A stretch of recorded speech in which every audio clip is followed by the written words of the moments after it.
Ciao a tutti, sono Stefano Bertacco, senatore della Repubblica e assessore ai servizi sociali del Comune di Verona.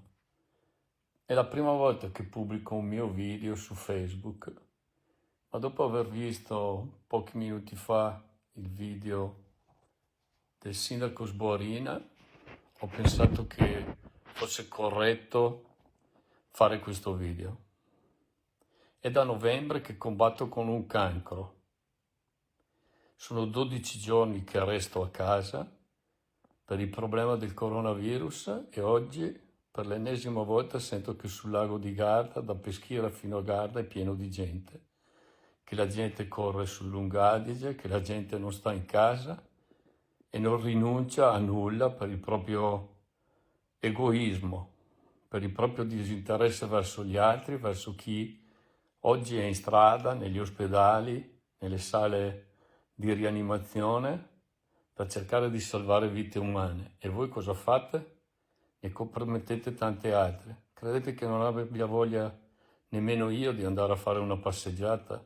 Potrei giustificarlo pensando, non so ancora quale sarà l'esito della mia malattia e forse potrebbe essere una delle ultime passeggiate che potrei fare. E invece sono qua, a casa, resto a casa, perché ho troppo rispetto delle persone e soprattutto della vita altrui. Allora fatela finita, perché ve lo dico chiaramente, in maniera molto diretta, mi fate schifo. Non potete essere così chiusi, ottusi, a non vedere, a non capire che siamo in una situazione difficile, drammatica. Le persone continuano a morire negli ospedali e voi cosa fate? Alimentate la catena del contagio. Oggi stiamo pagando con i numeri del Veneto, con i numeri anche di Verona, l'ultimo folle fine settimana scorso, dove gli assembramenti sono stati tantissimi. Ma voi pensate che sempre tocchi agli altri? Guardate che non è così, la vita è strana.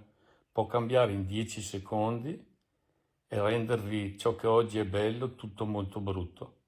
Io ve lo dico, non credo di essere il più stupido a restare a casa.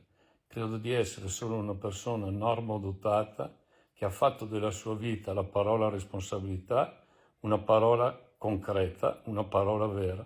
Ora mi aspetto da tutti voi, da tutti coloro che vedranno questo video, una risposta seria, una risposta di vita, ma soprattutto la volontà e la capacità di essere persone responsabili. Ciao a tutti.